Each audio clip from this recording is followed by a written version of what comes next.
नमस्कार. आज वामन चोरगडे यांची अत्यंत गाजलेली घार या कथेचं आम्ही दोघं या ठिकाणी अभिवाचन करणार आहोत. तर सुरू करतो अभिवाचन. घार. सगळेच विलक्षण. मला अजूनही कधी कधी असं वाटतं की ते स्वप्न असावं, पण ते स्वप्न नव्हे. अहो, स्वप्न आपण केव्हा म्हणतो जेव्हा त्यातली एखादी तरी घटना मनात कधीतरी तरंगून जाते. तथापि तसला विचार माझ्या मनात मुळीच कधी आला नाही व म्हणूनच ते सगळे विलक्षण. सौ लीला देशपांडे, वयाने 22 वर्षांची. स्वतःबद्दल जिला काही विशिष्ट कल्पना आहेत अशी, स्वतः करता जिला काही विचार करता येतो अशी, सुखवादी, सुखानेच राहणारी, सुरेख नव्हे, सुरूप पण नाही. हा, पण मोहकपणा जास्तच. छानच दिसायची.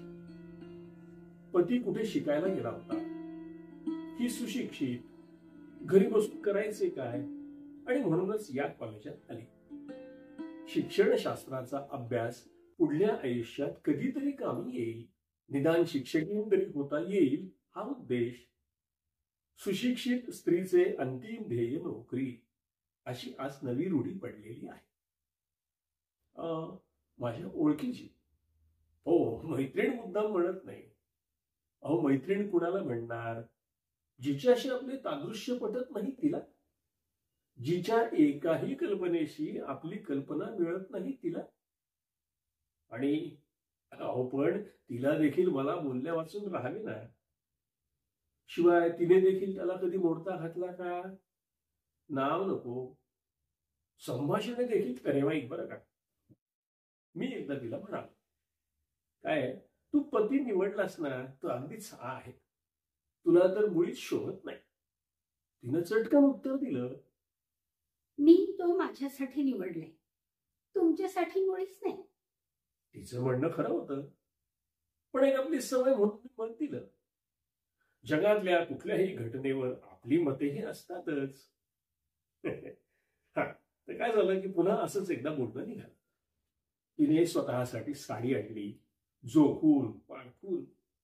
मी म्हटलं, हा रंग विटेल. तिने उलट विचारलं, तुम्ही वापरून पाहिले का? आणि हे म्हणणे देखील काही खोटे नव्हते हो. असली भांडणे सदाची, रोजची, यात कसले स्वारस्य? मी तरी का बोलावे तिच्याशी, हा एक प्रश्न आहे. हा, पण केवळ बोलायचे म्हणून मी बोलत नव्हतो, एवढे मात्र खास. माझ्या सगळ्या प्रिय माणसांपासून मी दूर पडलेला. इथे माझ्या सहाध्यायांशी बोलावे तर त्याच त्या ठराविक गोष्टी. अहो, भांडणालाही उत्कटता लागते, पण इथे नुसताच चहा आणि नुसत्याच गोष्टी, त्यात मन रमले नाही. शिवाय सगळे मनाचे पाश दुसरीकडे लागलेले. पुरुष हा स्वतःला कधीतरी अपूर्ण समजून घेण्यात सुख मानतो. स्त्री ही त्याला हवी असते ना, ती याच करतात. तिच्या वाचून त्याचे अनेक कारणास्तव आणते, त्याच्या मनाचेही आणते. असे निर्बल होण्याची, असे निष्प्रभ, रोजच्या धकाधकीत लागणाऱ्या वृत्तीपासून दूर दूर जाण्याची संधी त्याला सतत हवी असते. ती संधी मला लीला देत आली होती का? असेच असेल कदाचित. मला दुसरे काहीच नको होते. तिचे बुद्धी गुण, तिचे हृदय गुण, मला त्याचा काय उपयोग आहे? त्यावर मालकी नव्हती सांगायची मला.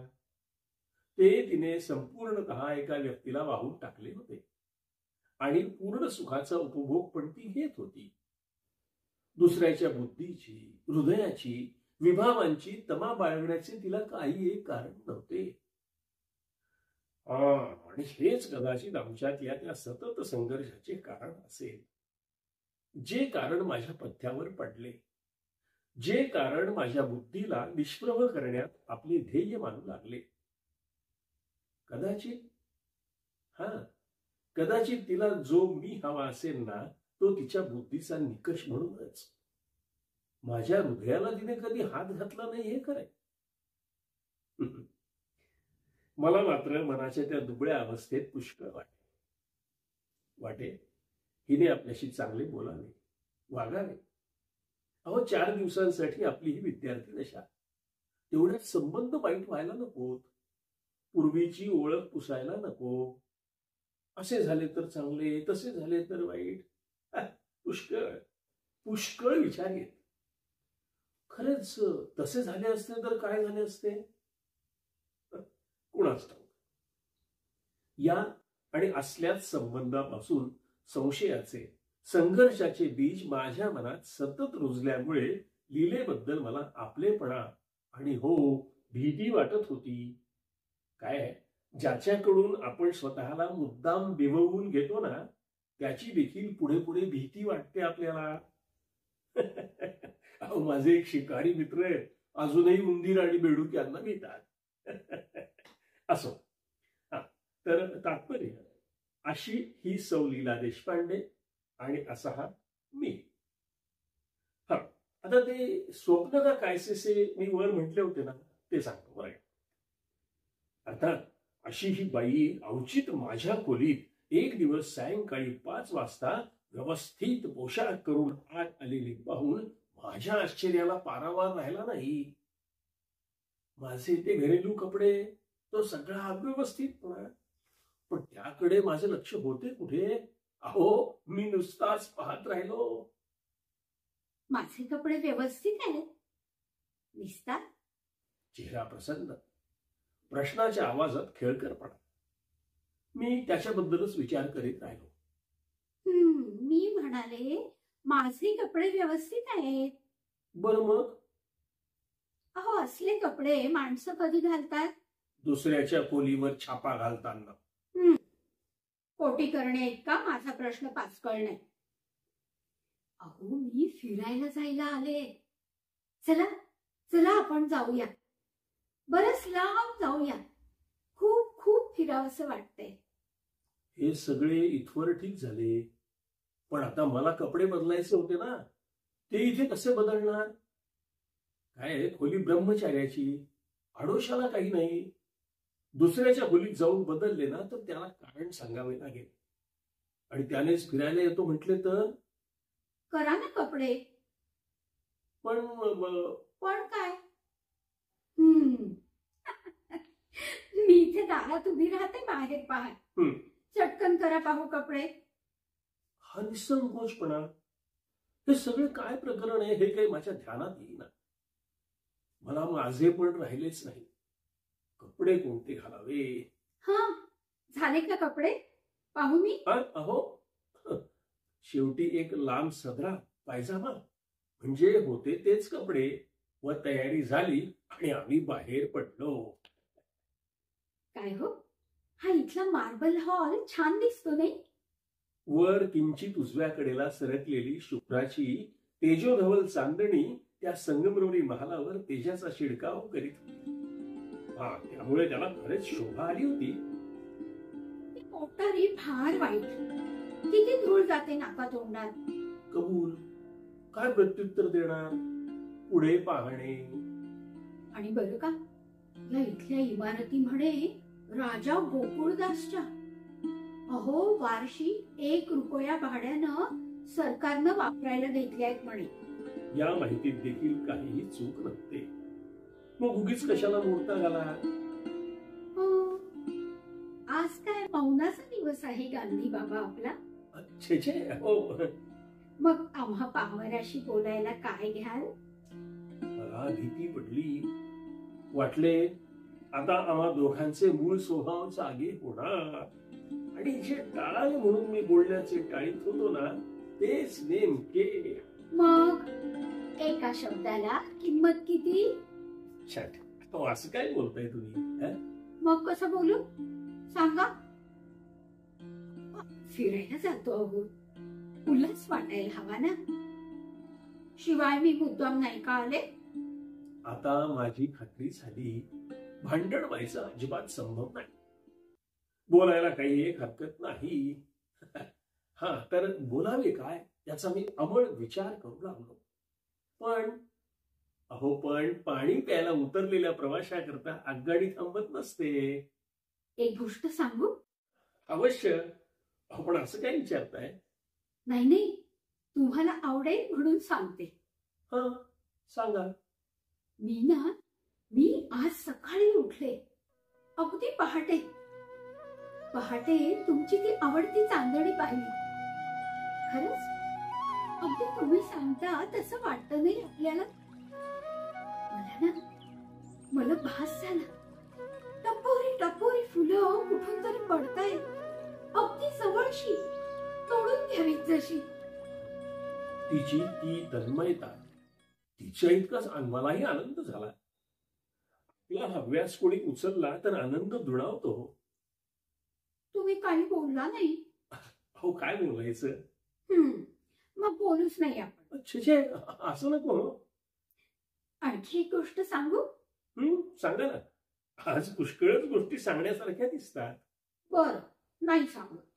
हा खोटा रुसवा, अकारण लोभ, ही विलक्षण वृत्ती, ही हुरहूर उतावीळ, मला याचा अर्थ कळेना. आम्ही परत जायला वळलो होतो. अहो सांगा ना ती आणखी दुसरी गोष्ट. माझे कपडे पाहिलेत आज तुम्ही? त्यात काय विशेष आहे? मी नाही सांगत. अरे, हे सगळे हिंदुस्तान महाबनेलो. अगदी तेच. अहो, मला वाटलं माझी रोजची पातळ वापरली तर तुम्हाला बुजल्यासारखं होईल, संकोच होईल, जसं नेहमी होतो, आणि मग तुम्हाला बोलता यायचं नाही. कदाचित तुम्ही आलाही नसता माझ्या बरोबर आज, नाही? छे, पण तुम्ही कशाला हे कपडे घातले? का? बरं नाही वाटलं तुम्हाला? म्हणजे मग मी ते वापरायचं? नाही, मुळीच नाही हो. काय, माझं समाधान मला व्यक्त करता येत नाही ना. हे मनाचं समाधान दाखवायचं कसं? मन उघडता येत नाही. मी कृतज्ञता दर्शवली तर तसं करू? नाही. म्हणजे मला ती नकोय. याचा अर्थ सरळ आहे. तुम्हाला कृतज्ञता वाटली ती मला नकोय. मला सांगा, तुम्हाला आनंद झाला का? मला तो हवाय. तुम्हाला आज बरं वाटावं, आनंद वाटावा म्हणून. आनंद मला? हा, अगदी नकळत मला फुलल्यासारखे वाटले. का ते कळेना, कसे ते समजेना. माझ्या आनंदासाठी ही लीला देशपांडे धडपडते, सौ लीला प्रयत्न करते. कॉलेज जवळ आले होते. दिवे दिसू लागले. रस्ता शांत होता. धूळ कमी झाली होती. जाणारे लोक जड पावलांनी जात होते. पाखरे निजून गेली होती. पापोळ्या फडफडत किलबिल करीत भराभर इकडून तिकडे भराऱ्या मारीत होत्या. छोटे छोटे दिवे रस्त्यावर गस्त घालीत होते. निराशेने दडपलेल्या लोकांना त्यांचाच आसरा वाटे.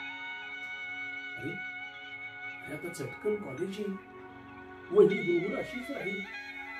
आले ते झाड आले. इथून आता रस्ते वेगळे होतील आमचे. मला वाटले ना. एक प्रश्न विचारू? हो. आज अगदी माझं अनुकरण चालवलंय ते? तसं नाही हो, पण मगाशी तुम्ही म्हणालात ना माझा आनंद. हो. माझ्या आनंदाची तुम्हाला पर्वा असण्याचं कारण? ते तुम्हाला नाही कळेल. कळेल हो, सांगा. सगळा गिरस होईल तुमचा. सांगितलं नाही तरी आता होईलच. ती शांतपणे उभी होती. आजूबाजूला पसरलेला अंधार बरा वाटला नाही. एखादे स्वप्न नजरेसमोर तरळावे व विलीन व्हावे. धुक्याचे विरळ आवरण देखता डोळा हळूहळू बाजूला सारावे आणि डोळ्यावर कसले तरी पडदे हलकेच पडून श्वास मंद मंद व्हावा. असे उभे राहताना मला प्रशस्त वाटले. मग सांगा ना. मुळीच नाही. मी आज मनापासून प्रयत्न केलाय तुम्हाला खेळकर करण्याचा. एरवी माझा स्वभाव तुम्हाला माहिती आहे. मी कशी आहे याची तुम्हाला चांगलीच कल्पना आहे. पण आज ना, आज मला कसं विचित्र वाटत होतं. अजूनही वाटतंय. माझं मन देखील स्वस्थ नाहीये. खरं तर आता इथून हॉस्टेलमध्येही मला परत जावंसच वाटत नाही. अहो तिथे तरी काय. आज नाही म्हणता म्हणता ती तशीच बोलत राहिली. आज त्यांच्या पत्राचा अखेरचा दिवस होता. कालपासून मी वाट पाहते. ते पत्र, ते वाचायला देखील मी माझ्या मनाची तयारी करीत असते. पुरुषाच्या सहवासाची कशी धुरळ पडते, तो दर्प किती हवासा वाटतो याची तुम्हाला जाणीव नसेल. मला मला आम्हा स्त्रिया कळतं. हो, त्यांचं पत्र यायचा दिवस, त्यांचा तो अमूर्त सहवास, माझं मन अगदी आसामत. आणि आणि कालपासून ते पत्र आलं नाही. माझे सगळे प्रयत्न फुकट गेले. मनच स्वस्थ होईना शेवटी. आणि आणि म्हणून माझ्या मैत्रिणी आज मला नकोशा झाल्या. शिवाय मला माझी जबाबदारी होती म्हणून तुमच्या बरोबर मी आले. तुमच्यावर माझा विश्वास होता. तेच कारण तुम्ही बोलावं. अर्ध सोडलेलं वाक्य सुद्धा तिने पूर्ण केलं नाही. जशी ती बोलायला लागली तशीच ती थांबली. पण औचित व भराभर पावलं टाकीत चालत गेली. तिला पुढे सांगायचं नसेल, सांगावेसे वाटले नसेल. कदाचित जे सांगितले ते देखील एका दुबळ्या, पण ती चटकन परतली. आणखी एक गोष्ट सांगायला आले. हे सगळं पूर्णपणे विसरून जा. उगाच यावरून काही आडखे बांधू नका. नाही, तुम्ही थोडे फाजील हळवे आहात म्हणून मुद्दाम सांगते. ही बघा, यात काही विशेष नाही. अधर्मही नाही आणि दोषही नाही. आता उद्या त्यांचं पत्र नक्की येईल आणि मी देखील त्यांना तितकंच चांगलं लिहीन. जा जा आता. सगळं काही विसरून स्वस्थ झोपा. माझ्या जाण्याची वाट न पाहताच ती जशी आली तशी झपाझप परत जाऊ लागली. ते पांढरे शुभ्र पातळ अंधारात दूर सरकू लागले. पाण्यात सोडलेला सायंकाळचा पुष्पदीप तरंगावर हेलावत पुढे जावाना तसे. मी तसाच पाहत राहिलो. काय झाले होते? आकाशात दूर दूर अधांतरी उडत राहणाऱ्या घारीने भक्ष्याच्या लालसेने झडप घालावी व मिळेल तो लचकात उडून पुन्हा तितकेच उंच, तितकेच अंतराळी उडून आकाशाचा ठाव घ्यावा. आणि आपण मात्र आपले काय हरवले म्हणून पाहत राहिले. नुसतेच पाहत राहिले.